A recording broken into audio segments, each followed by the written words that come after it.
সুবহানাল্লাহ, আলহামদুলিল্লাহ। এতক্ষণ পর্যন্ত জীবনী বক্তা মাওলানা হেলাল উদ্দিন রেজভী সাহেবের কণ্ঠ থেকে আপনারা শ্রবণ করছিলেন। আমাদের প্রধান অতিথি জনাব মুফতি মাওলানা ফজলুর রহমান মিসবাহি সাহেবকে মালা দিয়ে বরণ করে নেবেন আমাদের এই মসজিদের ইমাম সাহেব মাওলানা সিরাজুল সাহেব। আসেন, তিনার ইস্তেকবাল একবার নারা লাগান। নারায়ে তাকবীর। দু হাত তুলে বলেন তো নারায়ে তাকবীর। জোরে বলেন না গো, নারায়ে তাকবীর, নারায়ে রিসালাত, মাসলাকে আলা হযরত উলামায়ে আহলে সুন্নাত, নারায়ে তাকবীর, নারায়ে রিসালাত। জয় হোক। আপনারা ওখানে দাঁড়িয়ে আছেন কিসের লাগে এটা বোঝা যাচ্ছে। যতক্ষণ মাথায় পাগড়ি বাঁধা হয়ে যাবে ওরক্ষণ থেকে টান দেবে, মাথায় দাস্তার বাঁধে যতক্ষণ হবে। কিন্তু আপনারা জানেন যে ইনি যে স্টেজে এখন উপস্থিত হয়েছেন শাইখুল হাদিস উস্তাজুল উলামা। জোরে বলেন, আরেকটু বলেন সুবহানাল্লাহ। আর এতক্ষণ ধরে হেলাল উদ্দিন রেজভী সাহেব আপনাদেরকে এই দাস্তারবন্দির সম্পর্কে, যে দাস্তার পাগড়ি আছে, জুব্বা আছে, হাফেজ সাহেবের পিতা, দাদু, দাদি, মামা, খালু, চাচা এদেরকে ডাক দিল কেন? আমরা সাধারণত মানুষ সকলের বেশিরভাগ চেষ্টা বা আমাদের চাহিদা বেশি যে আমরা ছেলে মেয়েদেরকে ডাক্তার বানাবো, মাস্টার বানাবো, ইঞ্জিনিয়ার বানাবো, প্রফেসর বানাবো, এটাই চাহিদা। আর সেই চাহিদার ক্ষেত্রে আমরা কি করে থাকি, বেশিরভাগ আমরা ভালো টিউশন পয়সা দিয়ে তাকে লাগিয়ে দিই। দিত নাকি? ভালো টিউশন লাগিয়ে দিই। অতএব হ্যাঁ, সকলেই চেষ্টা করে যে ভালো জানে শিক্ষিত হয়। কিন্তু আপনি কি একটিবার চিন্তা করেছেন যে কোনো ডাক্তার, কোনো মাস্টার, কোনো ইঞ্জিনিয়ার, একটা ছেলের 5টা ছেলে, তার একটা বাপের 5টা ছেলে, তার মধ্যে 2টো ডাক্তার, একটা ইঞ্জিনিয়ার, একটা হলো আপনার উকিল, ওর মধ্যে থেকে যেটা কানা কুজে ল্যাংড়া টেংড়া সেটাকে দিবে মাদ্রাসায়। আর সে যদি হয়ে যায় হাফেজ, তো ওই হাফেজেরও আপনার কদর থাকে না, তাকে আপনার সম্মানও করে না। কিন্তু যখন ওই বাপ মারা যাবে, 5 ছেলের বাপ, তখন জানাজাতে দাঁড়িয়ে, তাই তোরে ভাই তোর পেছে কোটি টাকা খরচ করে তোকে ডাক্তার বানাচ্ছে, যা যা বাপের জানাজাটা পড়িয়ে দেখা পারবে? যাবে যাবে। সে সময় ওই ইঞ্জিনিয়ার সাহেব, সেই সময় ওই ডাক্তার সাহেব, সেই সময় ওই প্রফেসর সাহেব নিজের গলা আওয়াজ উঁচু করে বলে, ইমাম সাহেব জানাজার নিয়তটা বলে দেন, ডাক্তার হয়ে লাভ কি হলো, ইঞ্জিনিয়ার হয়ে লাভ কি হলো? আপনার একজন হাফিজে কুরআন যে আপনার মায়ের জানাজায়, বাবার জানাজায় গিয়ে নিজের বাবার জন্য চোখের পানি ফেলিয়ে একটি বারের জন্য যদি বলে, হে আল্লাহ আমার বাবার জিন্দেগির গুনাহ খাতা মাফ করে দাও, আমার আল্লাহ সঙ্গে সঙ্গে কবুল করে নেবে। তাহলে দাম হলো, যাকে বিনা পয়সায় পড়ালেন মাদ্রাসায় সে কিমতি হয়ে গেল, আর যাকে কোটি টাকা খরচ করে ডাক্তার বানালেন সে আপনার লাস্ট হয়ে গেল। লাভ কোনটাতে আছে? হাদিস শরীফ শুনেছেন, বেশি টাইম নেব না। মুফতি সাহেব আপনার দাস্তারবন্দি বাঁধতে আরম্ভ করবে, তারপরে মুফতি সাহেবের বয়ান হবে। কারণ শাইখুল হাদিস এবং জবরদস্ত মুফতি, ইনার জবান থেকে হাদিস ও কোরআন সবসময় শুনতে পাবেন। ভাইরা কি ব্যাপার, বুঝবে না? মেহমান, উনি আমাদের বড় মেহমান, উনি আমাদের মেহমান। আপনারা একটি হাদিস শুনেছেন, মুসলিম শরীফের হাদিস, মুসা পয়গম্বর আলাইহিস সালাম আসমানের উপরে আল্লাহ রাসূল সাল্লাল্লাহু তাআলা আলাইহি ওয়াসাল্লাম যখন আল্লাহর সঙ্গে দিদার করে আসছিলেন, দিদার করে যখন আসছিলেন, তো মুসা আলাইহিস সালাম আল্লাহর রাসূলকে জিজ্ঞেস করেছিলেন যে ইয়া রাসূলুল্লাহ, আল্লাহর কাছ থেকে আসছেন, কি তোহফা নিয়ে আসলেন, কি আপনাকে উপহার দিয়ে পাঠালেন? তো বলে, হে মুসা পয়গম্বর, আল্লাহ পাক আমাকে নামাজ দিয়েছে, সালাত এবং রোজা, 50 ওয়াক্তের সালাত দিয়েছে। তো মুসা পয়গম্বর বললেন যে ইয়া রাসূলুল্লাহ, আপনার উম্মতি অনেক কমজোর, আপনি কিছুটা কম করিয়ে নিয়ে আসেন। এইরকম করে, মানে সংক্ষিপ্ত হাদিসটি বলি, এইরকম করে 9 বার আল্লাহর নবীকে মুসা আলাইহিস সালাম পাঠিয়েছিলেন, মানে ওখান থেকে ঘুরিয়ে। তো মুসা আলাইহিস সালামের এখানে এই হাদিসটি তাসরিহ করতে গিয়ে আল্লামা মুহাদ্দিস হক দেহলভী রাহমাতুল্লাহ আলাইহি তিনি একটি কিতাবের মধ্যে লিখেছেন যে মুসা পয়গম্বর ওই জায়গায় আল্লাহ রাসূল সাল্লাল্লাহু তাআলা আলাইহি ওয়াসাল্লামকে এই জন্য ঘুরিয়ে পাঠিয়েছিলেন 9 বার, যেই চোখে, যেই নজরে, যেই দৃষ্টিতে স্বয়ং আল্লাহকে দেখে নিয়েছেন, সেই চোখ দেখতে আমাকে বারবার মনে চায়, এই জন্য আমি নবীকে বারবার ঘুরিয়ে দিতাম। ইনি তো রওজায়ে রাসূল দেখে এসেছেন, যে রাসূলুল্লাহর রওজা দেখে এসেছেন, সেই চোখ, সেই চেহারা, যে হাত দিয়ে রওজায়ে রাসূল দর্শন করে এসেছেন, যে হাত দিয়ে কাবা শরীফ ছুঁয়ে এসেছেন, সেই হাতে মুসাফা করার জন্য এবং আমাদের ইনার দর্শনটুকুন আমাদের মনে চাই না? বলেন চাই কি চাই না? কারো চাই না। ইশারা হাতান তারা বুঝিয়ে দিচ্ছে যে না, আমাদের ওই সব দরকার নাই, আমাদেরকে যদি টাকা দিব বলেন তো আছে, বুঝিয়ে দিচ্ছে। একটু হাত দিলে বলেন তো চাই কি চাই না? সকলে বলেন। তার মানে এদের চাই, ওদের চাই না, আল্লাহ ওদের দাঁড়িয়ে আছে বাহিরে। ভাই একটু অনুরোধ করছে, চলে আসো, একটু বায়ান শুনবে, হাদিসে কোরআন থেকে বর্ণনা হবে, হুজুর তিনি হাদিস কোরআন থেকে বর্ণনা খেতাব করবেন। তো যাই হোক, চলে এসো। এই এতবার বলছে, একটু কি দয়াময় হচ্ছে না? যাই হোক, এতক্ষণ ধরে গলা ফেরে ফেরে চিল্লাচ্ছে, একটু আসো। 2-4 জন আসলে তো জাকাতটা বের হয়ে যায়। যাই হোক, আমি আর আগে টাইম না বাড়িয়ে মূল কথা সেটা হলো যে আব্দুল বাকি, যে আমাদেরই মাদ্রাসার ছাত্র, তার পিতা 2000 টাকা দিয়েছে। আল্লাহ পাক রব্বে কায়নাত তিনার দানকে কবুল করেন। একজন হাফিজ বা একজন আলিম,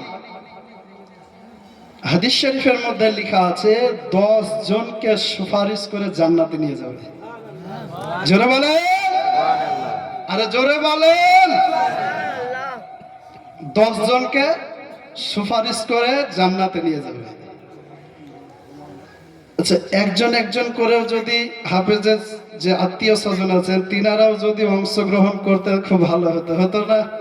আরে 10 জনের মধ্যে আমি আছি খালা, আমি আছি ফুফু, আমি আছি চাচা, এই করতে করতে বংশের মধ্যে দেখা যাবে 100 ঘর আমার বংশাতি লোক আছে, আছে না নাই? 100 ঘর আমার বংশাতি লোক আছে। ওই 100 জনের মধ্যে 10 জন অংশগ্রহণ করতে পারেন না, যে আমার ভাতি যেটা হাফিজ হয়ে গিয়েছে সে জানে আমাকে কিয়ামতে বলতে পারে যে তোমার দাস্তার বন্দিতে গিয়ে আমি মাদ্রাসায় দান করেছি তোমার জন্য। কেউ আছেন? আসুন, হুজুরের হাতে মুসাফা করে যাবেন এবং দিয়ে যাবেন। আমি কালেকশন করছি না, জাস্ট বলে দিলাম। এবং যে বাড়িতে জাগির খেত, এ খুব আনন্দের বিষয় হয়ে গেল, খুব আনন্দের বিষয়। 1 বছর হোক 2 বছর হোক হাফেজ সাহেব আপনার বাড়িতে খেয়ে মানুষ হয়েছে, আলহামদুলিল্লাহ, তার সাদকায়ে জারিয়ার নেকি আপনি পেতে থাকবেন। কিন্তু একটু অনুরোধ করি, যে বাড়িতে জাগির ছিল সেই ব্যক্তি যদি 1000 টাকা মাদ্রাসায় দান করতো। কে আছেন? আব্দুল বাকির জাগির, যে বাড়িতে খাওয়া দাওয়া করতো। এখানে নাম নাকি খুশির মৌকাতে আসেনি নাকি? এসেছে, নিশ্চয় এসছে। আর হাফিজ কেতাবুল তাজ জাগিরের বাড়ির কেউ আসেননি? 1000 টাকা করে আপনারা দেন এবং এই লাউড স্পিকার হুজুরকে দিতে চলেছি। দাস্তারবন্দির পরে হুজুরের বায়ানাত হবে, হাফেজগণ সামনে বসে থাকবে। আপনারা দাস্তারবন্দি হয়ে যাওয়ার পর অনুরোধ করব চলে যাবেন না, যতই অনুরোধ করি।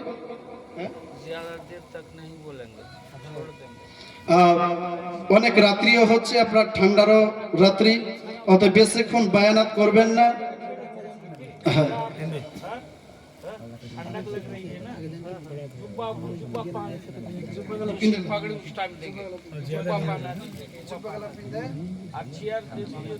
আব্দুল বাকি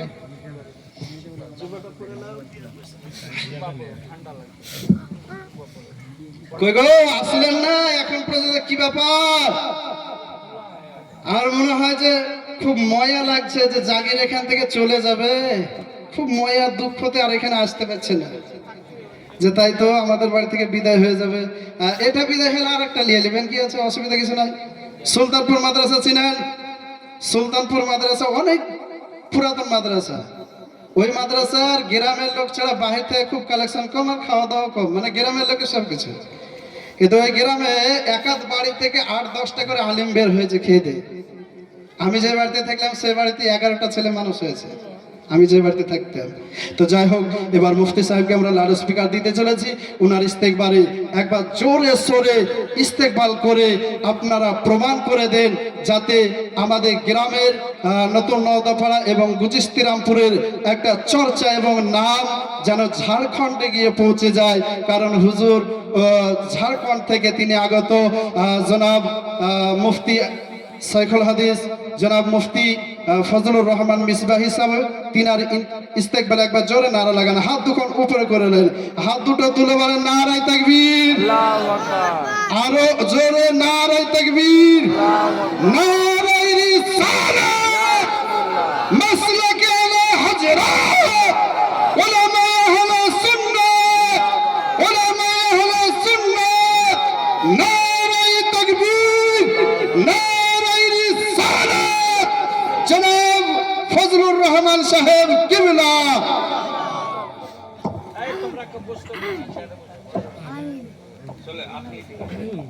হুজুরের বায়ান হবে, তারপরে দাস্তারবন্দিটা বেঁধে দেওয়া হবে, বুঝতে পারলেন? কারণ যে যদি দাস্তারবন্দি বেঁধে দেয় আপনারা পালাবেন। প্রত্যেক বছরে প্রত্যেক জায়গায় এইরকম সিস্টেম হয়ে যায়। বায়ানাত হবে, বায়ানাতের মধ্যে হয়তো দাস্তারবন্দি দিয়ে দেওয়া হবে, আপনারা এখানে বসবেন, হাফেজগণ তখন মালা টালা যা দেবে।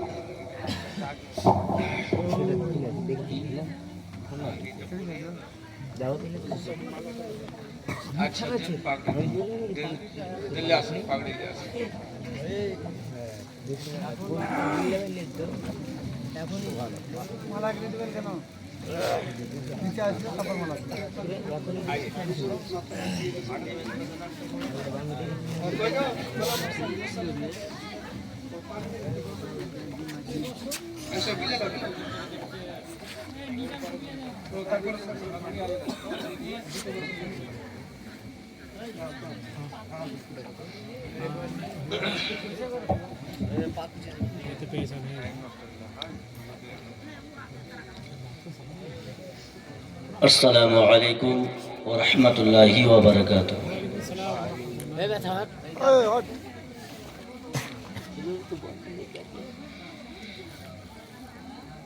आपके सामने एक गज़ल पेश करने जा रहे हैं। गज़ल पढ़ने से पहले एक बार नबी के शान में मोहब्बत में दरूद शरीफ का नजराना पेश करें। अल्लाहुम्मा सल्ली अला सय्यदना मौलाना मुहम्मद व अला आलिहि मौलाना मुहम्मद सल्लल्लाहु अला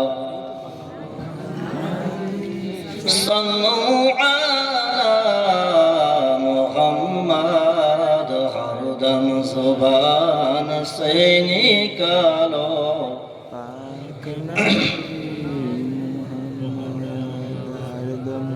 दे माझी पाल तुले दे ओते माझी पाल तुले दे আর হেলা করিস না আরে ছেড়ে দে নৌকা মাঝি যাব মদিনা। আপনারা কি যাইতে চান নাকি না? হতে দে পাল তুলে দে, হতে দে পাল তুলে দে, মাঝি হেলা করিস না। আরে ছেড়ে দে নৌকা মাঝি যাব মদিনা। ছেড়ে দে নৌকা মাঝি যাব মদিনা। দুনিয়ায় নবী এলো মা আমিনার ঘরে, হাসলে হাজার মানি কাঁদলে মুক্তা জোরে। দুনিয়ায় নবী এলো মা আমিনার ঘরে, হাসলে হাজার মানি কাঁদলে মুক্তা জোরে। আরে দয়ার নবী যার শাখা, আরে দয়ার নবীজির শাখা, তার কিসের ভাবনা, হৃদয়ের মধ্যে কাবা নয়নে মদিনা। হৃদয়ের মধ্যে কাবা নয়নে মদিনা। হতে মাঝি পাল তুলে দে, মাঝি হেলা করিস না। ছেড়ে দে নৌকা মাঝি যাব मदीना। ये गज़ल बहुत बड़ी है, तो इसीलिए मुफ्ती साहब को रख करके गज़ल बोलना ये बेअदबी है। अस्सलामु अलैकुम, यहीं पे ख़त्म करते हैं।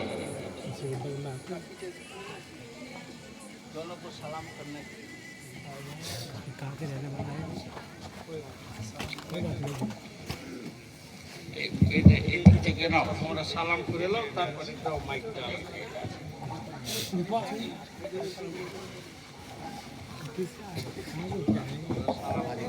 সালাম। আসসালামু আলাইকুম ওয়া রাহমাতুল্লাহি ওয়া বারাকাতুহু।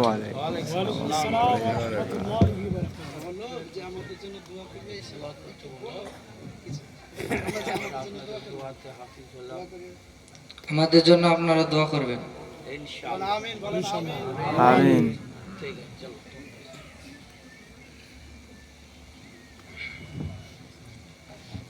আসসালামু আলাইকুম ওয়া রাহমাতুল্লাহি তাআলা ওয়া বারাকাতুহু। আপনারা সকলে আমার জন্য দোয়া করবেন ইনশাআল্লাহ।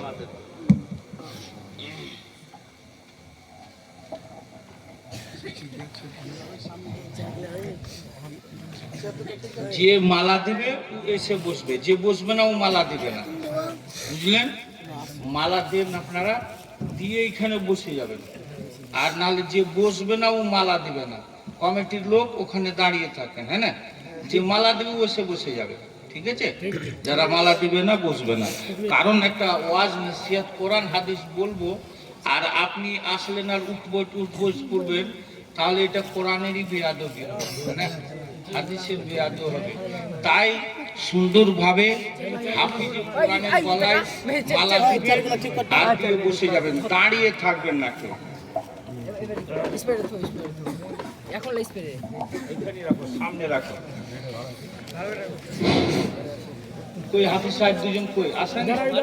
হাফিজ সাহেব এখানে আসেন, সামনে আসেন। ওরাকে সামনে নিয়ে একটু দোয়া করে নি, দোয়া করেই ওয়াজটা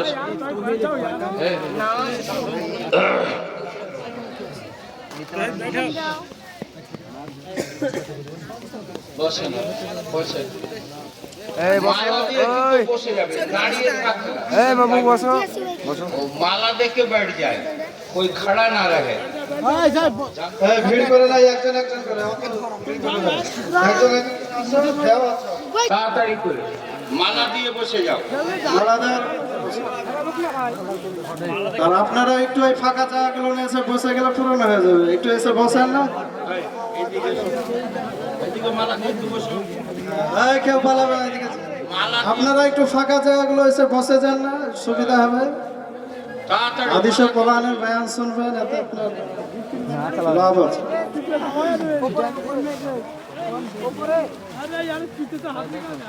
এই, बस बस बस अब छोड़ दो, बहुत हो गया, बैठ जाओ, चलो बैठ लो बाबू। आप এই মালা দিয়ে কিন্তু বসছো না দেখছি, কিন্তু বসে যাও, এটা আমানত তোমাদের, যেটা বলা হয়েছে বসে যাও, বসে যাও মালা দিয়ে। এই হাফিজে কোরআন এদের কি সম্মান এটা বলবো ইনশাআল্লাহ, এবং কি আপনারা পাবেন এটা কোরআন हादीस দ্বারা বুঝিয়ে দেবো इंशाअल्लाहुल अजीज। बैठ लीजिए, आ जाइए आप ऊपर, आ जाइए आप ऊपर आ जाइए, आए बैठो, अरे माला दिया हो ना, आए बैठ, कमरा मत कर, बैठ, बसो बसो बसो, चले जाएंगे अभी चले जाओगे, हाँ चले जाएंगे, माला देके बैठ जाओ, बैठ जाओ, এবার একটু দোয়া হবে, দোয়া করে ছেড়ে দেওয়া হবে। সবাই একবার বলেন আলহামদুলিল্লাহ। কি জন্য বললেন আলহামদুলিল্লাহ? এই পাক পবিত্র কোরআন দেখছেন, 30 পারা কোরআন, হ্যাঁ না? তো বলবো ইনশাআল্লাহ। লাল সোয়েটারটাকে বসতে বলো তো ঠিকভাবে, লাল সোয়েটারটাকে ঠিকভাবে বসতে বলো তো। সিনাতে জায়গা দিয়েছে, আর আল্লাহ তাবারাক ওয়া তাআলা বলেছে লাউ আনজালনা হাযাল কুরআনা আলা জাবালিন, যদি আমি এই পাক পবিত্র কোরআনকে পাহাড়ের উপরে লড়াইটাও তো তোমরা ওকে দেখতা, কি হতো? আল্লাহর ভয়ে, এর আমানতের ভয়ে রেজা রেজা হয়ে যেত পাহাড়। সুবহানাল্লাহ, সুবহানাল্লাহ। এই আল কোরআনের এটা ফজিলত যে নবী মুস্তাফার সিনাতে নাজিল হয়েছে, আর নবী মুস্তাফার উম্মত আজকে নিজের সিনাতে ওই 30 পারা কোরআনকে জায়গা দিয়েছে। তাই সবাই বলেন একবার আলহামদুলিল্লাহ, আলহামদুলিল্লাহ, সবাই বলেন আলহামদুলিল্লাহ। আউযু বিল্লাহি মিনাশ শাইতানির রাজীম, বিসমিল্লাহির রহমানির রহিম। قال الله تبارك وتعالى في القرآن المجيد والفرقان الحميد لو أنهم إذ ظلموا أنفسهم جاءوك فاستغفروا الله واستغفر لهم الرسول لوجدوا الله توابا رحيما صدق الله العلي العظيم وبلغنا رسوله النبي الأمين الكريم। বেরাদারানে ইসলাম, যে আয়াতে কারিমা তেলাওয়াত করেছি এর তরজমা তাফসীর বুঝবো, বুঝাবো একটু অল্প কিছুক্ষণ চলে যায় নামা, বসে থাকেন। এটা জান্নাতের বাগিচা, এবং কতটা কাপড় গায়ে দিয়ে আছেন তবুও ঠান্ডা লাগছে, কিন্তু নিজের মা বাবা ভাই বোন আত্মীয় স্বজন যারা কবরবাসী হয়ে গেছে, যাদেরকে দাফন করে দিয়েছেন, তাদেরকে কটা কাপড় দিয়েছেন, কটা তোশক দিয়েছেন, কটা ল্যাপ দিয়েছেন, কটা গাদ্দা দিয়েছেন, তাদের প্রেমে তাদেরকে স্মরণ করে বসেন। যতজন এখানে থাকবেন আপনাদের পক্ষ থেকে 1 খতমের করে কোরআন পাক বক্সে দেওয়া হবে ইনশাআল্লাহ, যদি থাকে। আর হাফিজদেরকে নিয়ে দোয়া হবে। ওয়াজ বেশি লম্বা হবে না, অল্প টাইমে শেষ হবে। তবে একবার ওয়াজ করার পূর্বে আকায়ে নামদার মাদানী তাজদার জনাবে মুহাম্মদুর রাসূলুল্লাহ সাল্লাল্লাহু তাআলা আলাইহি সাল্লামের উপরে উচ্চ সুরে ভক্তি ভরে একবার দুরূদ শরীফ পাঠ করুন। আল্লাহুম্মা সাল্লি আলা সাইয়্যিদিনা মাওলানা মুহাম্মদ سيدنا مولانا محمد صلى الله صلوا على محمد ہر دم زبان سے نکالو پاک نام محمد সাল্লাল্লাহু তাআলা আলাইহি ওয়াসাল্লাম। কবি বলছে मोहम्मद की मोहब्बत दीन हक की शर्त अव्वल है, इसी में होकर खामी तो ईमान नामुकम्मल है ऐसा कि भी, ऐसा। मोहम्मद से वफा तूने तो हम तेरे हैं, क्या ये जहाँ चीज है लौहो कलम तेरे है। सुभान अल्लाह, सुभान अल्लाह। आला हजरत ताजुल बरकत मुजद्दिद दीन मिल्लत इमाम अहमद रजा फाजिल बरेली रदी अल्लाह तआला ने इरशाद कुछें, सुना जंगल रात अंधेरी छाई बदली काली है, सोने वाले जागते रहियो चोरों की रखवाली है। क्या कहना है? আর উনি বলছেন এই বলে সিদরা ওয়ালে নবীর শানে বলছেন আলা হযরত আজিমুল বরকত মুজাদ্দিদ দ্বীন মিল্লাত আশ-শাহ ইমাম আহমদ रजा फाजिल बरेलवी कि यही बोले सिदरा वाले चमने जहां के थाले मैंने सभी छान डाले, तेरे पाए का न पाया, तुझे एक ने एक बनाया, तुझे हमद है खुदाया। सुभान अल्लाह, सुभान अल्लाह। বলছেন আলা হযরত আজিমুল বরকত মুজাদ্দিদ দ্বীন মিল্লাত ইমাম আহমদ রজা ফাজলে বরেলি রাদিয়াল্লাহু তাআলা আনহু ইরশাদ করছেন যে এই বলে সিদরা ওয়ালে মানে জিবরিল আমিন এটা বলছেন যে সবে মাইনে ছান ডালে, জমিনি আকাশ সবে কোনা কোনা খুঁজে নিলাম, তো রাসূলকে বলছেন তেরে পায়ে কানা পায়া, মানে তোমার পায়ে ধুলোর রকম কাউকে আমি পেলাম না, তুঝে এক নে এক বানায়া। ওই আকায়ে নামদার মাদানী তাজদার জনাবে মুহাম্মদুর রাসূলুল্লাহ সাল্লাল্লাহু তাআলা আলাইহি ওয়াসাল্লামের আজকে অ্যাসিস্ট্যান্ট, আজকে নায়েব হয়ে গিয়েছেন এই হাফিজে কোরআন